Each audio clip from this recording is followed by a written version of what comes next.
Good evening friends, welcome to Raj tutorials English classes. मैं Sanjay sir. आज हम लोग इंट्रोगेटिव सेंटेंस की बात करेंगे। इंट्रोगेटिव सेंटेंस यदि आता है रिपोर्टेड स्पीच में तो उसको इनडायरेक्ट में किस प्रकार से परिवर्तन करेंगे। तो आज का हमारा टॉपिक है इंट्रोगेटिव सेंटेंस।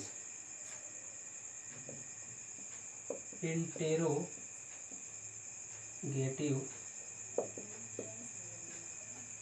सेंटेंस। अच्छा, इंट्रोगेटिव सेंटेंस के लिए इसका इंट्रो जो हुआ था उसमें मैंने बताया था कि कैसे शॉर्ट ट्रिक में शॉर्ट टर्म में आप कैसे इंट्रोगेटिव पहचानेंगे। अगर आप नए हैं तो देख लीजिए क्या होता है। अगर वाक्य के प्रारंभ में एक्सुलरी हो,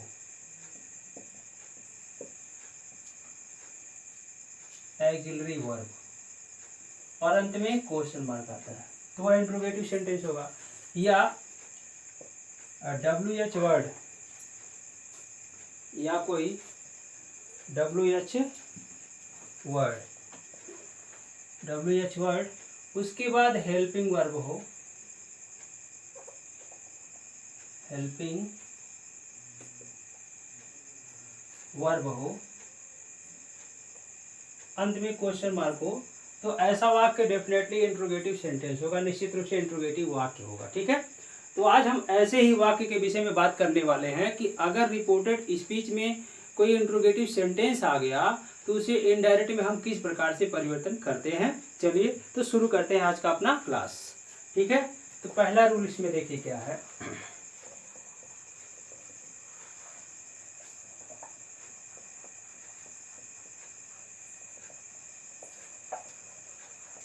इंट्रोगेटिव का पहला रूल, पहला नियम यह है कि रिपोर्टिंग वर्ब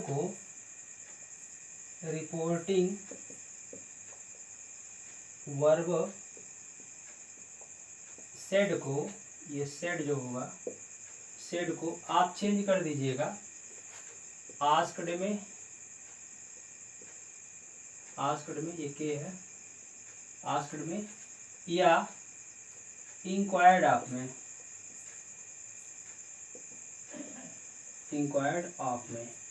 अब दरअसल ऐसा करते क्यों है। अच्छा, इसके लिए कोई कंडीशन नहीं है कि जैसे असर्टिव में था इसके बाद ऑब्जेक्ट था तभी इसको हम बदल रहे थे, नहीं ऑब्जेक्ट था तो नहीं बदल रहे थे। इसमें ऐसा कोई कंडीशन नहीं है। अगर वाक्य इंट्रोगेटिव है तो आपको सेड को आस्क्ड या इंक्वायर्ड ऑफ में बदलना ही होगा। समझ रहे हमारी बात। चलिए, तो आस्क्ड में बदलिए या इंक्वायर्ड ऑफ में बदलिए। अब ऐसा क्यों है, सेड को वहां पे टेल्स, सेड को अगर से आया तो टेल में, से जाया तो टेल्स में, सेड आया तो टोल्ड में, वहां बदलते थे। अब यहाँ पे आस्क्ड में और इंक्वायर्ड ऑफ में ही क्यों बदलेंगे। इसके पीछे का कारण क्या है कि रिपोर्टेड स्पीच का वाक्य जो है इंट्रोगेटिव है। अब उस रिपोर्टेड स्पीच के ही अनुसार हम रिपोर्टिंग वर्ब को बदलते हैं। तो रिपोर्टिंग वर्ब को ऐसी क्रिया में परिवर्तित करेंगे जो क्रिया उस इंट्रोगेटिव वाक्य का भाव बताती हो। ठीक है, इसलिए आस्क माने प्रश्न पूछना ही होता है, पूछना ही। इंक्वायर्ड आपका मतलब होता है प्रश्न पूछना, इसलिए हम आस्क्ड या इंक्वायर्ड ऑफ में बदलेंगे। समझ में आ रहा बात। अब अगला नियम अपना देखते हैं। अगला नियम ये कहता है कि कनेक्टिव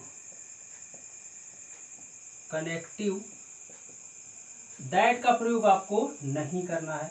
ये कनेक्टिव दैट नहीं लगाना है यदि इंट्रोगेटिव वाक्य हुआ तो। अब इसके बाद वाला रूल क्या है, ये इंट्रोगेटिव वाक्य को, इंटेरोगेटिव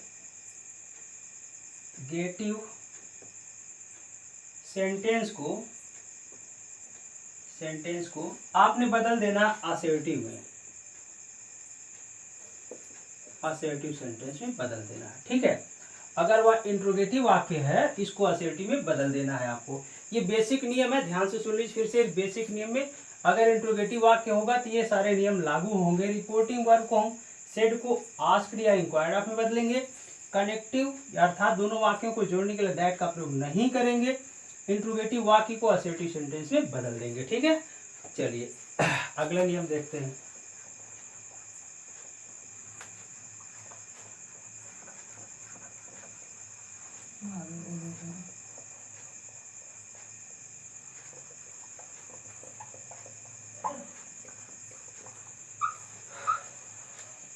चलिए ठीक है।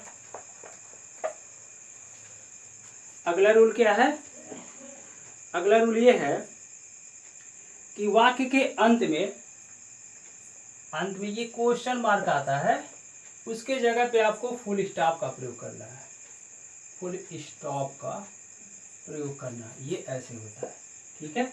तो क्वेश्चन मार्क हटा करके फुल स्टॉप लगा देना है। इसके बाद का नियम क्या है?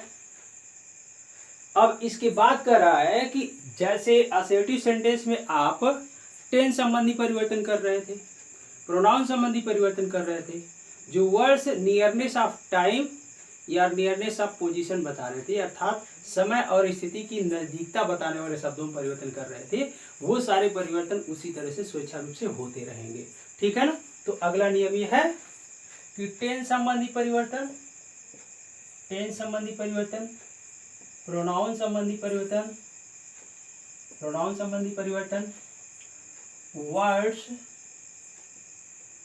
एक्सप्रेसिंग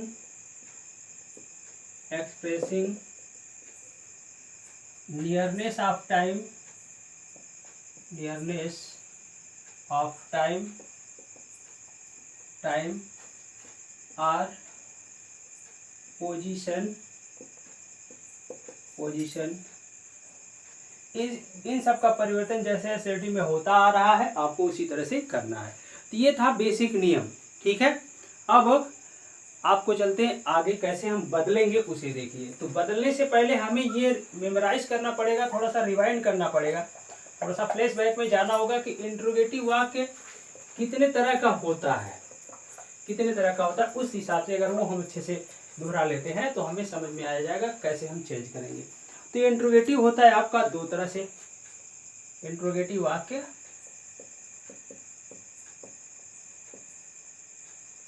इंट्रोगेटिव सेंटेंस जो होता है, सेंटेंस दो तरह का होता है। एक तो वह होता है जो किसी एक्सिलरी वर्ब से प्रारंभ, यानी कि एक्सिलरी वर्ब प्रारंभ में हो, एक्सिलरी वर्ब। अब एक्सिलरी वर्ब में क्या क्या होता है ये देखिए, is, am, are, was, were, do, does, did, has, have, had, इसके बाद will, shall, can, may, must, उसके बाद वुड, शुड,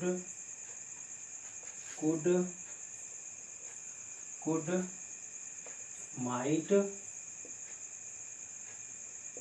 ये सारे एक्सिलरी वर्ब्स होती हैं, ठीक है। अब एक आधा छूट गया होगा तो आप लोग उसको देख लीजिए, छूटा तो नहीं है कोई। चलिए, अगर वाक्य के प्रारंभ में इनमें से कोई एक सहायक क्रिया दिख रही है, कोई एक सहायक क्रिया अगर वाक्य के प्रारंभ में आ गई, तो ऐसे इंट्रोगेटिव वाक्य को हम बोलते हैं यस या नो क्वेश्चन, यस या नो क्वेश्चन। इसका मतलब है कि ऐसे इंट्रोगेटिव वाक्य का जवाब हम एक शब्द में यस या नो में दे सकते हैं। तो और दूसरा क्या होता है कि WH वर्ड से स्टार्ट होगा, दूसरा, ये पहला टाइप हो गया। दूसरा टाइप क्या होता है, WH वर्ड, यानी कि क्वेश्चन वर्ड होगा, क्वेश्चन वर्ड होगा वाक्य के प्रारंभ में। और यहाँ पे हेल्पिंग वर्ड जरूर ध्यान दीजिएगा, हेल्पिंग वर्ड लास्ट में क्वेश्चन वर्ड। ये दूसरा प्रकार है, दूसरा प्रकार, ये पहला, ये दूसरा प्रकार है, ठीक है। तो चलिए हम पहले बात करते हैं यस या नो टाइप क्वेश्चंस की, ठीक है ना। इसका स्क्रीनशॉट आप सभी लोग ले लीजिएगा, काम की चीज है।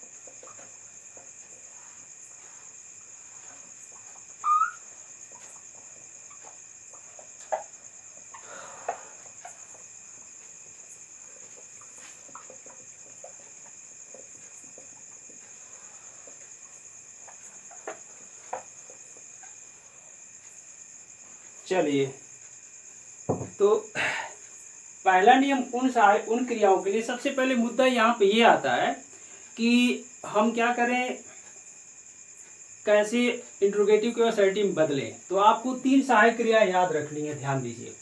ये डू, डज, डिड, ठीक है। इनके अलावा कोई भी सहायक क्रिया आ जाए, इनके अलावा कोई भी सहायक क्रिया आ जाए, डू डज डिड के अलावा, ठीक है, आप क्या करिएगा, कर्ता की जगह पे सहायक क्रिया, सहायक क्रिया की जगह पे कर्ता लगा दीजिए, ठीक है। अपने आप वाक्य जो है इंट्रोगेटिव से असर्टिव बदल जाएगा। और डू डज डिड के लिए हम नियम अलग से बता दे रहे हैं, ठीक है। क्वेश्चन सॉल्व अपने आप हो जाएगा। चलिए, अब एक क्वेश्चन से हम देखते हैं, एक आधा क्वेश्चन फिर सॉल्व करते हैं, फिर एग्जाम्पल जब देते हैं तो आपको समझ में अच्छे से आएगा, ठीक है। चलिए, पहला क्वेश्चन है आपका, Hari said to me, Hari said to me, अब इन्वर्टेड कॉमा में क्या है, can you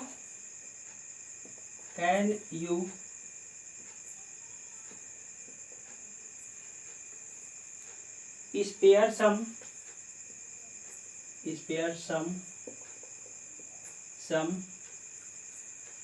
money for me, यहाँ लिख देते हैं money for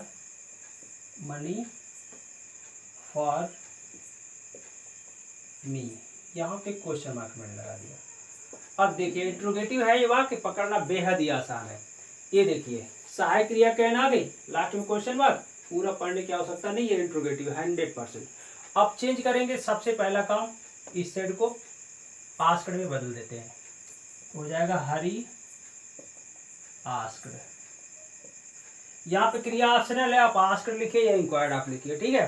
टू हटा दीजिए, यहाँ पे मी लिख देंगे, ठीक।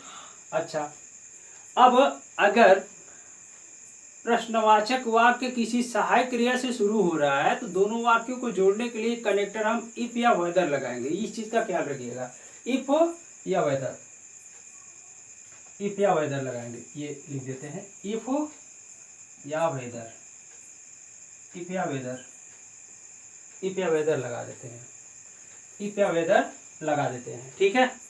चलिए, अब इसको सॉल्व करके हम दिखा रहे हैं। इफ या वेदर लगाते हैं, जैसे हरी आस्क्ड मी, अब यहां लिखेंगे इफ, ठीक, पीछे वाला मिटा देते हैं।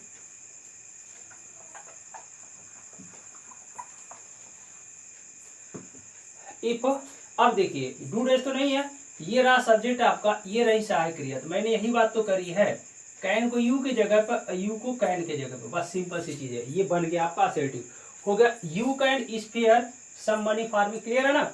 अब यू बदल जाएगा मी के अनुसार, तो ये सब्जेक्ट है और ये ऑब्जेक्ट है, इसका सब्जेक्टिव केस यानी कि नॉमिनेटिव केस आई यहाँ पे लिखेंगे, आई।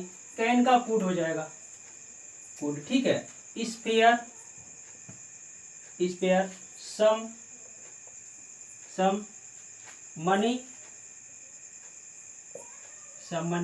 ठीक, फॉर, अब मी है फर्स्ट पर्सन का प्रोनाउन, ये चेंज कर देंगे हम हरी के अनुसार। तो ये ऑब्जेक्ट है, मी लिखा है, तो हरी के जगह पे ही लिखेंगे, तो ही का ऑब्जेक्टिव केस क्या होगा, हिम हो जाएगा। इस तरह से हम ऐसे वाक्यों को करेंगे चेंज। यहाँ पे क्वेश्चन मार्क है, देखिए क्वेश्चन मार्क है, इसकी जगह पे हम फुल स्टॉप लगा लेंगे, ठीक है। एक दूसरा वाक्य ये देखिए, I said to the guest, are you comfortable here. ध्यान देने वाली बात यह है, इसको कैसे हम चेंज करेंगे। तो सबसे पहले रिपोर्टिंग वर्ब का टेंस देखिए, पास्ट टेंस में है। रिपोर्टेड स्पीच का सेंटेंस देखिए, सहायक क्रिया आर दिख रही है, यहाँ पे क्वेश्चन मार्क है, सिंपल सी बात है, इंट्रोगेटिव है, ज्यादा पढ़ने उठने की जरूरत नहीं है। बस इसमें ये आप हियर देखिए, आर यू कंफर्टेबल हियर, तो मैंने बताया था आपको हियर, दिस, दीज, अगर और नाउ, अगर कोई इस किसी ऐसे वस्तु या स्थान की तरफ प्रदर्शित करते हो, इंगित करते हो, जो बोलते समय स्पीकर के सामने हो, तो हियर नहीं बदलेगा, ठीक है। तो जैसे कह रहा कि आर यू कंफर्टेबल हियर, तो वो स्थान उसके सामने रहा होगा, बोलते समय स्पीकर के सामने रहा होगा, तो हियर को हम बदलेंगे नहीं, ठीक है ना। बाकी चेंज तो कर ही सकते हैं। तो हम सबसे पहले क्या करेंगे, I asked the guest guest, ठीक है। अब यहाँ पे इफ लगा दें, इफ। अब देखिए इसको इधर कर लीजिए, ये इधर आ जाएगा, क्रिया की जगह पे कर्ता और कर्ता की जगह पे क्रिया अपने आप असर्टिव बन जाएगा, ठीक है। तो यू बदल जाएगा गेस्ट के अनुसार। अब देखिए, अब गेस्ट कॉमन नाउन है, एक ऐसा कॉमन नाउन है, मेहमान स्त्री या पुरुष दोनों में से कोई एक हो सकता है। तो आप स्वतंत्र हैं ऐसे सेंटेंस के लिए। यू की जगह पे आप चाहें तो ही लिख सकते हैं, यू की जगह पे आप चाहें तो सी लिख सकते हैं, एज यू लाइक, कोई प्रॉब्लम नहीं होगी, ठीक है। तो हम ही लिखते हैं, ही। अब आर है तो वाज हो जाएगा, कारण क्या है, रिपोर्टिंग वर्ब अपनी पास्ट टेंस में है, कंफर्टेबल, कंफर्टेबल। अब हियर नहीं चेंज होगा, कारण क्या है कि हियर ये ऐसे स्थान को बता रहा है जो बोलते समय स्पीकर के सामने है, ठीक है। अब एक अगला वाक्य देखते हैं, 2-3 सेंटेंस देख लीजिए आप अच्छे से, ताकि आपके दिमाग में घुस जाए ये चीज, आप ये अच्छे से समझ में आ जाए कि ये इंट्रोगेटिव हम बना कैसे रहे हैं, चेंज कैसे करेंगे, ठीक है। I am not just wasting your time, I want to make you understand clearly that how to change interrogative sentence into indirect speeches, whether you do not have sufficient knowledge how to remove words, you can't able to change any sentence। चलिए तो आगे देखते हैं अगला वाक्य, she said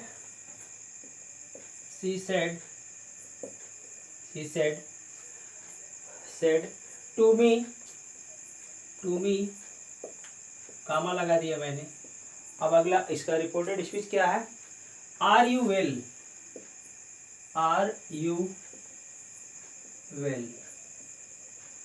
यहाँ पे question mark लगा है, इतना छोटा सा सेंटेंस है। अब कितने लोग ऐसे कर सकते हैं, हाथ उठाओ अपने जगह पे।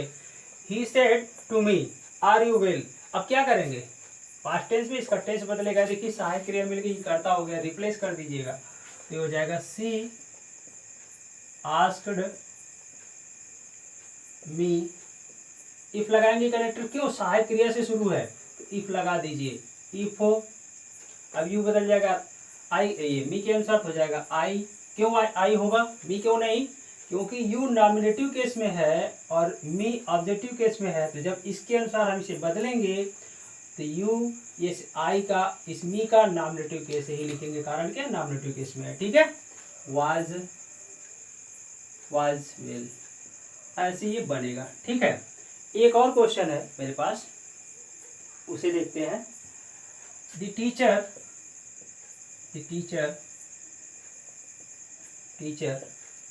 said to the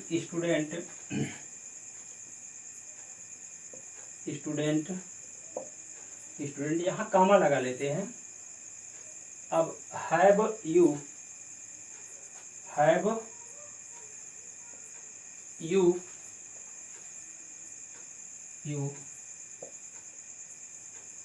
completed your work,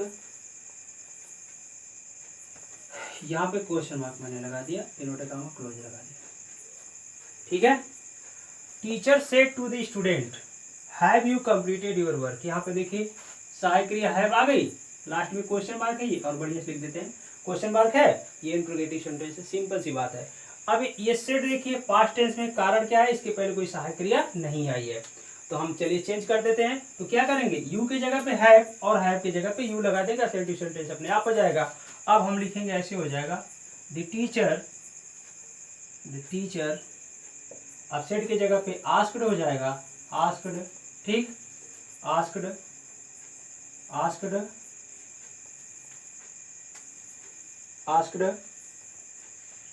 the student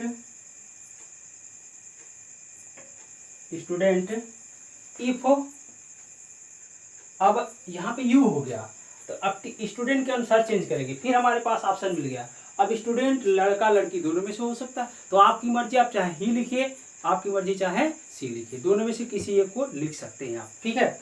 चलिए तो हम ही लिखते हैं फिलहाल, ही। अब देखिए हैव आया है क्रिया थर्ड फॉर्म में, तो प्रेजेंट परफेक्ट का वाक्य इसे बना देंगे पास्ट परफेक्ट में हो जाएगा हैड कंप्लीटेड, कंप्लीटेड। ठीक, अब योर है, इसके अनुसार बदल जाएगा, इसका पॉजेसिव केस हो जाएगा हिज। ठीक है, हिज वर्क, ऐसे बनेगा। अब अगर आप यहाँ सी लिखते तो यहाँ हर हो जाता। ठीक है ना, तो होप यू अंडरस्टैंड, यह नियम आपको समझ में आ गया होगा। बढ़ते हैं अगले नियम की तरफ। अगला नियम अपना क्या है?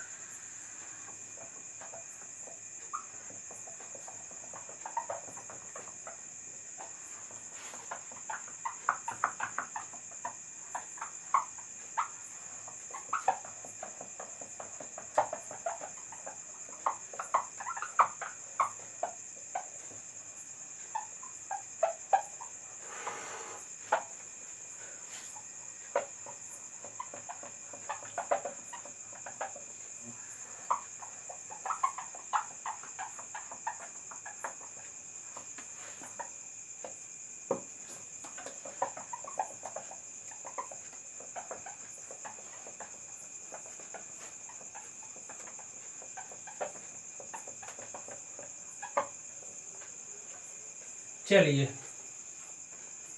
अब अगला नियम क्या है वो देखते हैं।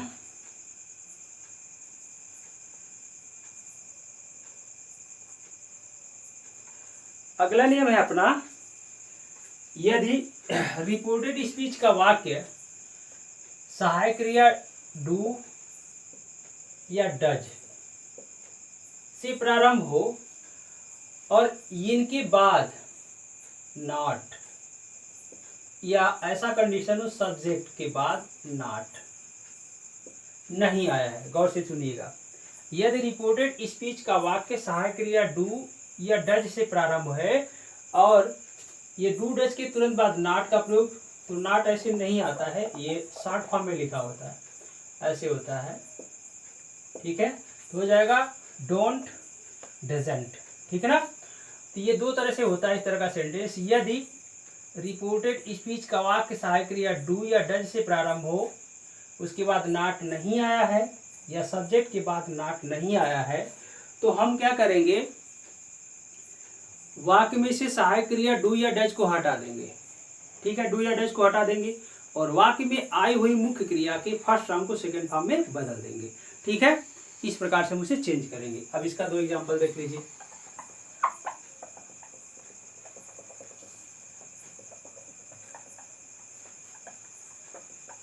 इसका एग्जांपल देख लेते हैं। इसका पहला एग्जांपल है, she said to me, she said to me, यहाँ पे कामा लगा दिया मैंने, इन्वर्टेड कामा में। अब क्या है, do you know my brother, do you know my brother.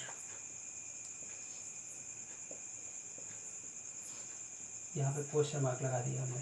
ठीक है, ध्यान दीजिएगा, यहाँ से ये वाक्य रिपोर्टेड स्पीच, ये रिपोर्टिंग स्पीच। ठीक है ना, तो शी सेड टू मी, यहाँ पे देखिए सेड पास्ट टेंस में है, सहायक क्रिया डू, डू से शुरू हो रहा है, तो क्या डू के बाद ये जो यू आया है यहाँ नॉट आया है? नहीं है ना, या डू के बाद नॉट आया है? दोनों की स्थिति में नॉट नहीं है ना।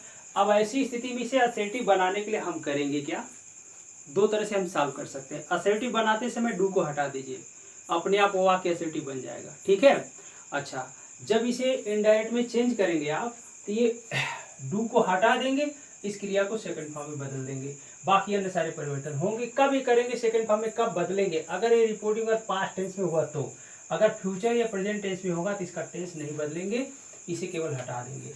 ठीक है, चलिए देखते हैं, ऐसे होगा, सी आस्क्ड, आस्क्ड, अब मी हो जाएगा, मी, अब कनेक्टर इफ लगाएंगे, कारण क्यों लगाएंगे, इफ सहायक क्रिया से शुरू है। अब यू बदल जाएगा, मी के अनुसार हो जाएगा आई, नो का न्यू होता है, न्यू, माई बदल जाएगा इसी के अनुसार। देखिए ये भी प्रोनाउन है और ये भी प्रोनाउन है, तो इसी का पॉजिटिव केस यहाँ रख देंगे, तो इसी का पॉजिटिव केस हो जाएगा हर। ठीक है, ब्रदर, फुल स्टॉप, ऐसे हो जाएगा। एक दूसरा वाक्य देख लेते हैं हम। दूसरा वाक्य क्या है अपना,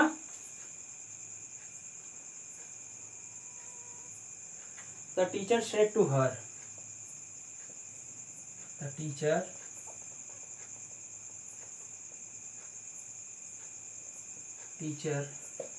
said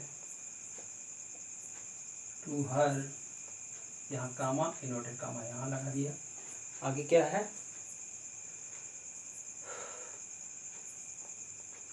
does your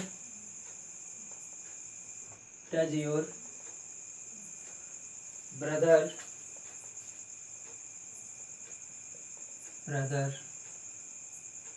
help you in studies. ये देखिए, does your brother help you in studies, थोड़ा सा इसमें गौर करने वाली बात है। रिपोर्टिंग और देखिए पास्ट टेंस में, ये तो अपने आप क्लियर हो गया। अब इस वाक्य का टेंस देखिए, ये प्रेजेंट इंडेफिनिट का इंट्रोगेटिव सेंटेंस है, तो इंट्रोगेटिव सहायक क्रिया डज आई, लास्ट में यहाँ क्वेश्चन मार्क आया। फिर वही चीज चेक कर लेते हैं, डज के बाद यहाँ नॉट है क्या, नहीं है ना, तो क्या यहाँ ब्रदर के बाद नॉट है, कारण क्या है कि योर ब्रदर यही है। अब ऐसी स्थिति में कुछ बच्चे यहाँ पे कंफ्यूज हो जाते हैं कि योर सब्जेक्ट है, नहीं, यू का सब्जेक्टिव केस जो यू होता है वही तो सब्जेक्ट होगा ना भाई। अगर योर है तो पॉजेसिव केस में आता सब्जेक्ट कैसे, अब योर पॉजेसिव केस में उसके बाद आने वाला नाउन सब्जेक्ट होता है, तो योर के बाद आने वाला नाउन यही ब्रदर यही सब्जेक्ट है। तो इसको जब असर्टिव चेंज हम करेंगे तो करेंगे क्या, डज को सिंपल सी बात हटा दीजिए, does your brother help you. अब यहाँ पे हेल्प सर जाएगा, असर्टिव बना देंगे, तो चूंकि असर्टिव बदलना नहीं है, हम असर्टिव बदल करके ऐसे इसको सेकंड फॉर्म में चेंज कर देंगे। ये देखिए ऐसे हो जाएगा, द टीचर,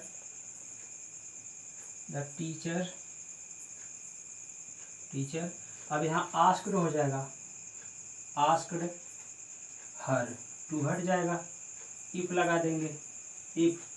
अब ये देखिए योर ब्रदर है ना, तो ये पॉजेसिव केस बदल जाएगा इस हर के अनुसार, तो सी का पॉजेसिव केस हर होता है, तो यहाँ पे लिख देंगे हर ब्रदर। यहाँ तक सबको समझ में आ रहा होगा। अब देखिए हमने डज को हटा दिया, अपने आप असर्टिव बन गया, तो हेल्प ये क्रिया फर्स्ट फॉर्म में, इसको सेकंड फॉर्म में कर देंगे हेल्प्ड। अब यू देखिए ऑब्जेक्टिव केस में है, इसका ऑब्जेक्ट हर है, इसी के अकॉर्डिंग बदल देंगे, तो यहाँ पर भी हर लिख देंगे, हर इन स्टडीज, ऐसे बनेगा, ठीक है ना। तो ये नियम उम्मीद है आपको सबको समझ में आ गया होगा। आगे बढ़ते हैं अगले रूल की तरफ।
अब देखिए अगला नियम अपना क्या है, अगर वाक्य के प्रारंभ में डू डज आया हो, डू डज, इसके बाद यहाँ पे नॉट आ सकता है, इन्हीं सहायक क्रिया के तुरंत बाद, सब्जेक्ट के बाद नॉट आ सकता है, ठीक है। अगर ऐसा कंडीशन हो कि वाक्य डू या डज से प्रारंभ है और इसी के तुरंत बाद नॉट आया है, या डू या डज से शुरू है, सब्जेक्ट के बाद नॉट आया है, ये दोनों कंडीशन में से कोई एक कंडीशन हो, तो इनडायरेक्ट में परिवर्तन करते समय हम क्या करेंगे कि इन क्रियाओं को कर्ता से रिप्लेस करेंगे, मतलब अदला बदली करेंगे। एक सेंटेंस लिख करके बताते हैं, अच्छे से आप सबको समझ में आ जाएगा।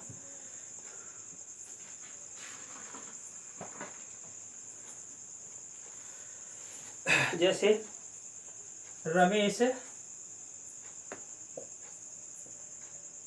रमेश सेड टू मी, यहाँ कामा लगा दिया, इनवर्टेड कामा में। अब क्या है, do you not have fun here, do you not have fun here, ये क्वेश्चन है। चलिए, तो मैं क्या कह रहा था कि ये सहायक क्रिया डू या डज से प्रारंभ हो, इसके तुरंत बाद यहाँ नॉट आना चाहिए या सब्जेक्ट के बाद। ये देखिए सब्जेक्ट यू है, यहाँ नॉट आया, तो सिंपल सी बात आपको क्या करना है, इसे हटाना नहीं है, डू को हटाना नहीं है। अब ऐसी स्थिति में जब यहाँ पे नॉट हो या यहाँ पर हो, इसको रिप्लेस कर दीजिएगा सब्जेक्ट की जगह पे। सब्जेक्ट की जगह पे डू आ गया और डू चला आया, यू चला आया सब्जेक्ट की जगह पे, सॉरी डू नहीं आएगा, यू आएगा। डू चला गया सब्जेक्ट की जगह पे, यू चला आया डू की जगह पे, ये हो गया you do not have fun here. ठीक है, अब इसे चेंज कर दें, अब इसको हम आस्क्ड में बदल देंगे तो हो जाएगा रमेश आस्क्ड मी इफ अब यू बदल जाएगा, इसके अनुसार हो जाएगा आई। ठीक, अब देखिए ये सेकेंड फॉर्म में है ना, क्रिया पास्ट टेंस में है, तो डू की जगह हम क्या कर देंगे, डिड कर देंगे। ठीक है, अच्छा एक तरीके से और समझ सकते हैं कि इसको रिप्लेस करके यहाँ पे डिड कर दीजिएगा। ठीक है, इधर की क्रिया नहीं बदलेगी, तो आई डिड नॉट, मतलब यू को डू की जगह पे, डू यू की जगह पे जाएगा, तो हम सीधा डू यहाँ बदलेंगे, डू का डिड कर देंगे। ठीक है, तो आई डिड मैंने कर दिया, नॉट इसके बगल में है ही, नॉट हैव फन। अब देखिए हियर यहाँ पे क्या बता रहा, स्थान को ही बता रहा ना कि रमेश ने, मतलब स्पीकर जो रमेश है, इसने जो बात बोली होगी वो स्थान सामने रहा होगा, इसलिए हियर का देयर नहीं करेंगे, हियर ही रहेगा। ठीक है, चलिए कंफ्यूज नहीं होना आप सबको। ठीक है, जब कभी हियर, दिस और दीज का प्रयोग ऐसे सेंटेंस के लिए किया जाए कि जिसके लिए वो बात कर रहे हैं वो सामने हो, तो ऐसी स्थिति में हम इनको बदलते नहीं है। ठीक है ना, तो ये चीज़ है। अच्छा, एक दूसरा वाक्य हम देख लेते हैं,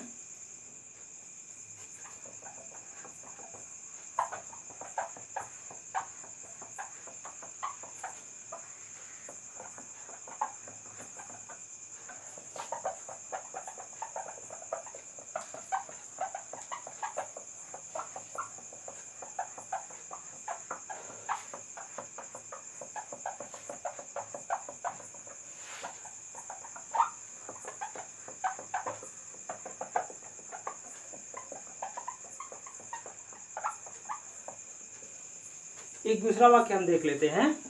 जैसे ऐसा हो, शी सेड, यहाँ कामा लगा दिया गया, इनवर्टेड कामा के अंदर क्या है, डजंट दिस बॉय ओबे हिज पेरेंट्स, डजंट दिस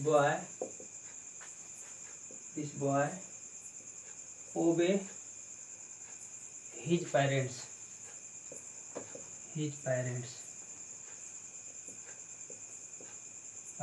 यहाँ देखिए फटाक से इसको।